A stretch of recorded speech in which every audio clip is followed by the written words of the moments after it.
End gold buyers, మీ కష్టాల్లో నమ్మకమైన మీ ఆత్మీయ నేస్తం. నేను దేవుణ్ణి నమ్ముతాను. నేను కోమాలో ఉన్నప్పుడు మరి ఆ ప్రభు యేసు ప్రభు దయ వల్ల ఆయన ఆశీర్వాదం వల్ల నేను ఎంతోమంది చర్చిలో కూడా ప్రేయర్ చేశాను. నాకు చాలా చర్చిల్లో మళ్ళీ బయటకు వచ్చి నేను ఇలా మేము నిలబడగలిగానంటే మన ప్రభు దయ వల్లే. ముఖ్యంగా మరి ఆ దేవదేవుడికి థ్యాంక్స్ చెప్పుకుంటూ లైఫ్ లాగా చెప్పుకోవాలి నేను. మీరు ప్రతి సినిమాలో ఆ మ్యాంగో అది ఉంటుంది సార్, ఏంటి సినిమాలో తాయెత్తు కాదు, అది దీనిలో క్రాస్ ఉంటుంది. ఓకే, మా అత్తగారు ప్రజెంట్ చేశారన్నమాట ఇది నాకు. అది దీని లోపల క్రాస్ ఉంటుంది, అది ఆమె ప్రజెంట్ చేశారన్నమాట. ఇంకా అప్పటి నుంచి ప్రతి పిక్చర్ ఇది కంపల్సరీ కనబడుతుంది, తీయడం అనేది జరగదు, ఎప్పుడు ఉంటుంది ప్రతి సినిమాలో. అసలు నీకోసం నేనెందుకు తన్నులు తినాలి? అసలు చెట్టెక్కకపోతే ఒట్టు చుట్టూ 14 ఇంజక్షన్లు పొడిపించుకున్నావండి. మనిషి పుట్టిన తర్వాత కొంచెమైనా కృతజ్ఞత ఉండాలిరా. కృతజ్ఞత ఉండాల్సింది నాకు కాదు, నీకు. అసలు ఈ ప్రేమ కారకుడు నువ్వు. మేమిద్దరం ఒకటే వరకు నువ్వు కష్టాలు పడాల్సిందే. ఒకవేళ నేను పోతే పెళ్ళయ్యాక నీ సమాధి దగ్గర ఒక పుష్పగుచ్చం పెడతా.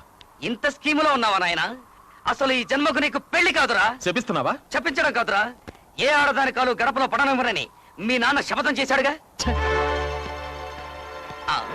చాలా మంది అడుగుతుంటారు ఏదైనా షూటింగ్ వెళ్ళినప్పుడు బయటకు వెళ్ళినప్పుడు ఇది ఎప్పుడు మెడలో ఉంటుందంటే ఇది నాకు రాసి ఉంటుందండి, నాకు సెంటిమెంట్ అని చెప్తా ఉంటాను. Okay okay. ఏమన్నా డైరెక్టర్ మరి అది అడ్డు అని ఫీల్ ఏమన్నా చెప్పలేదా? మాత్రం స్టేట్ ఒకటి పిక్చర్ బి గోపాల్ గారు డైరెక్టర్, ఏ సుధాకర్ దాన్ని తీద్దామని. ఎందుకు సార్ దాన్ని మీకేమైనా ఇబ్బంది అయితే ఎప్పుడు తీస్తా అన్న.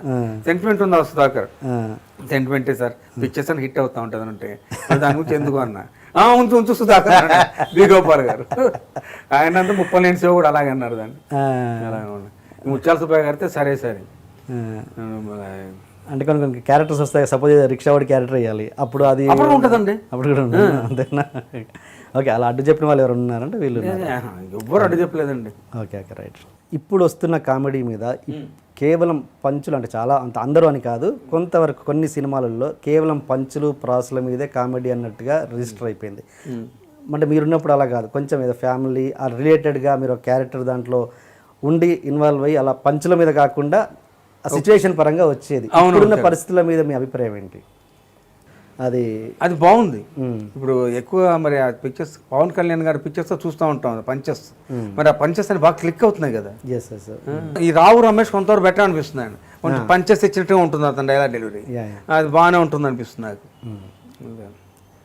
అంటే ఇంత బిజీగా ఉన్న మీరు సడన్గా అంటే ఒక స్టేటస్ని చూసి బిజీగా ఉన్న మీరు సడన్గా ఖాళీగా అవ్వడం అనేది కొంచెం మనసుకు చాలా ఇబ్బందికరమైన విషయం, మీరని కదా ఎవరికైనా కూడా. కరెక్టే. అలాంటి పరిస్థితిని మీరు ఎలా ఓవర్కమ్ చేశారు?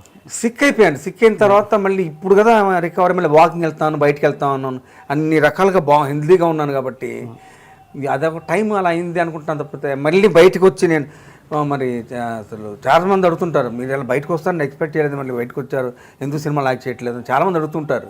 నాకు ఆ క్రేజ్ అలాగ ఉంది, నేనంటే ఆ ఇష్టపడే అభిమానులు అలా ఉన్నారు. ఇంటికి వస్తాను చాలా ఫ్యాన్స్, వాళ్ళంతా అడుగుతుంది మీరు ఎప్పుడు సార్ మళ్ళీ యాక్ట్ చేస్తాను. ఇప్పుడు ఆ వాడు నేను కదా పిక్చర్ యాక్ట్ చేస్తున్నానయ్యా, ఆ సినిమాలో లేకపోతే మంచి సినిమా అవుద్ది, ఇంకా తప్పనిసరిగా మంచి సినిమాలు వస్తాయి చేస్తాను అని చెప్తూ ఉంటాను. అలాగే ఆడియన్స్లో నాకు క్రేజ్ ఉన్నందుకు చాలా ఆనందంగా ఉంది. ఉందని అనేది ఆ గ్యాప్, ఆ టైంలో మీ మనసు ఖాళీగా ఉండడం, అదొక ఒంటరితనం అని అది ఉంటుంది కదా, ఉండి దాన్ని ఎలా ఓవర్కమ్ చేశారు? ఎలా ఓవర్కమ్ చేశానంటారా? నేను నా సొంత ఎక్కువ టైం స్పెండ్ చేసేవానండి. ఓకే, వాడి చదువు కానీ తర్వాత వాడు నన్ను గొడవ చేస్తాడు, నా సినిమాలు చూడవాడు, నా తమిళ సినిమా చూడండి ఏదో ఒకటి చూస్తాడు, ఈ సినిమా బాగుంది డాడీ, ఈ సినిమా బాగుంది. ఎక్కువ సినిమాలు నేను చూపిస్తాడు డాడీ, ఇప్పుడు చేయట్లేదు కానీ హీరోగా అంటాడు. హీరోగా ఎట్లేదు కామెడీ సినిమాలు చూడొచ్చు అంటే చూస్తూ ఉంటాడు, ఐమిడి మూడు కానీ అవి కానీ చూసి ఎంజాయ్ చేస్తూ ఉంటాడు. మళ్ళీ అలా చేయాలి డాడీ అంటుంటాడు. అప్పుడు ఎంతండి ఏజ్ ఇప్పుడు? వాడు ఇంజనీరింగ్ చదువుతున్నాడు ఇప్పుడు, ఇంజనీరింగ్ సెకండ్ ఇయర్ థర్డ్ ఇయర్కి వచ్చి. ఎక్కడ? సిబిఐటి. Okay okay. మీరు యాక్టింగ్ చేస్తున్నప్పుడు మీరు చాలా సినిమాలకి షూటింగ్ వెళ్లే ముందు మీ అబ్బాయితో కొద్దిసేపు గడిపాక కానీ షూటింగ్కి వెళ్ళేవారు కాదంట. అవును, అది ఎంత పెద్ద హీరో అయినా కూడా. నిజమే అది. నేను ఎక్కడ షూటింగ్లో ఉన్నా కూడా మా అబ్బాయి ఏం చేస్తున్నాడు, బయటికి వెళ్ళాడు, ఎక్కడికి వెళ్ళాడు అడుగుతూనే ఉండేవాడిని. అంత అంతే. 10 years తర్వాత పుట్టాడు బెన్నీ, మాకు అదే తెలిసింది. 10 years తర్వాత పుట్టాడు అనమాట, ఆ ప్రభు దేవల పుట్టాడు వాడు. అందుకు వాడి పేరు కూడా బెనెడిక్ట్ మైకేల్ అని పెట్టాం. ఓకే, వాడి పేరు కూడా అలా ఉంటుంది. వాడు అడిగేవాడు ఏం డాడీ అందరి పేర్లు ఒకలా ఉంటే నాది మాత్రం బెనడిక్ట్ మైకేల్ ఏదో ఒక టైప్లో ఉంది పేరు అంటే ఆంగ్లో ఇండియన్ పేరు రాదు, దానికి ఎందుకు ఆలోచిస్తుంటే తర్వాత వాడికి అలవాటు సార్ నేను బెండి బేన్ అని పిలుస్తాం కదా డాడీ, అది జాలు నాకు అనేవాడు. వాడికి అంత పెద్ద పేరు బెనడిక్ట్ మైకేల్ అనేది పెద్ద ముందు ఒకలాగా అనేవాడు, తర్వాత వాడికి మళ్ళీ వాళ్ళ ఫ్రెండ్స్ అంతా మైకేల్ పెట్టడంతో వాడు ఎంజాయ్ చేస్తూ ఓకే డాడీ నా పేరు బాగుంది అనేవాడు.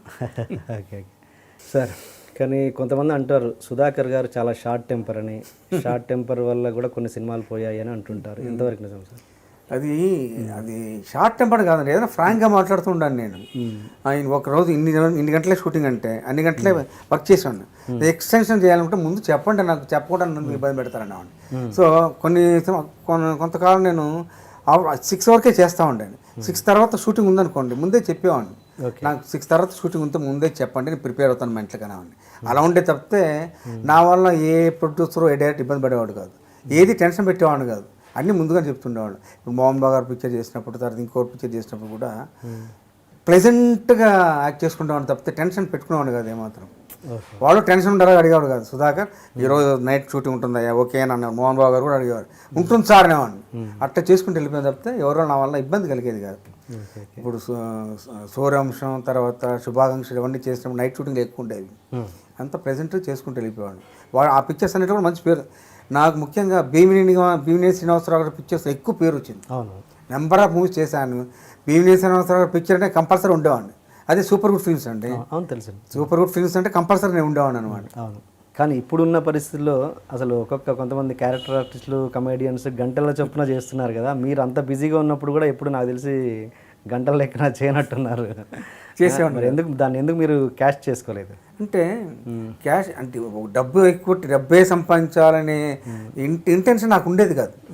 చేస్తే మంచి పిక్చర్స్ అని కూడా మంచి పేరు రావాలి, సినిమా చూసి జనమంతా ఎంజాయ్ చేసేవాళ్ళన్న పాయింట్ ఆఫ్ ఉండేవాళ్ళు తప్పితే ఎక్కువ సినిమాలు చేస్తే ఎక్కువ డబ్బు సంపాదించేద్దామన్న థాట్ ఎక్కువ ఉండేది కాదు.